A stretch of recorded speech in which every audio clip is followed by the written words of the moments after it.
Hey everybody, John Yax here with Yaxo Concepts. In this insight video today we're going to talk a little bit about types of food and show a little bit about how to break the food down for every single meal or throughout the entire day. So the first type of food we want to talk about is living food. Living food would be things like garden fresh vegetables, fruits, wheatgrass, sprouts, things that are very nutrient dense. As soon as they're cut, picked, they're consumed. So they're very rich in prana or life force.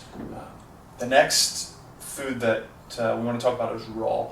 Raw food would be things like fruits and vegetables, powdered greens, supplements, powdered supplements, things like that. These are also very nutrient dense, but the time that they're picked is a lot longer than the time that they're consumed. So they're not necessarily dead, but they have little life force or prana left in them. One of the main differences, and you can and let me say this too, you can also see how living and raw can kind of coincide. All living food is also raw.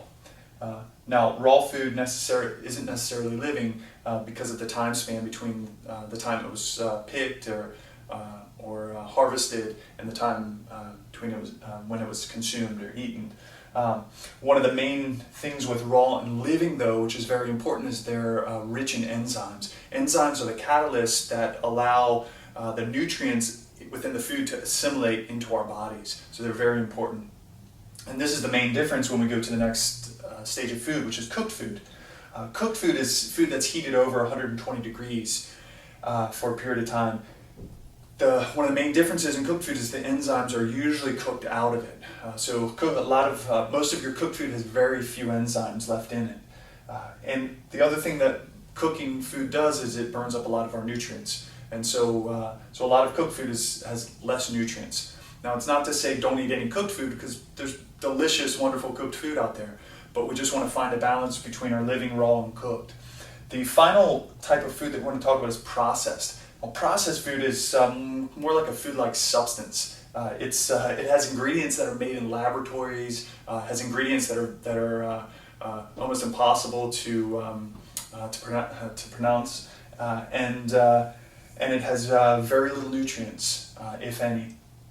No enzymes, very little nutrients, and so it has very little benefit for our bodies. It does wonderful things for our taste buds, but it doesn't do a whole lot as far as giving ourselves the nutrients that we need to live and feel good.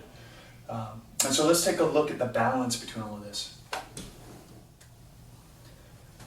Okay, and as you can see, here are the meals. Now again, this is either each meal that you eat or your meals throughout your entire day.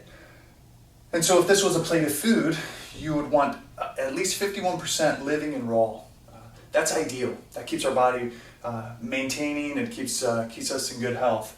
46% cooked, roughly, and then we leave a little wiggle room for processed. I put about 3%. That's ideal. That's what we're shooting for, right? A little bit of processed food, less than half cooked food, and more than half living and raw food. Now, when we get to one of the most ideals would be 80% living and raw. This is optimal, right, to get our bodies vibrating at a high level. 20% cooked and 0% processed. And so if we follow this, we will use our food as our medicine. We will heal our bodies and do wonderful things. If we follow this, we'll do wonderful things. We'll be on a little bit slower process. We'll be maintaining and what most people's diets look like is almost 80% cooked and a little bit of raw living food.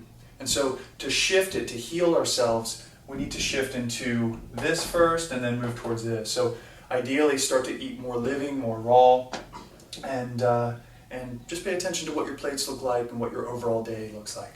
And you should help your body maintain, feel good, and wonderful. So I hope this helps, and we'll see you in the next insight. Thank you so much. Namaste.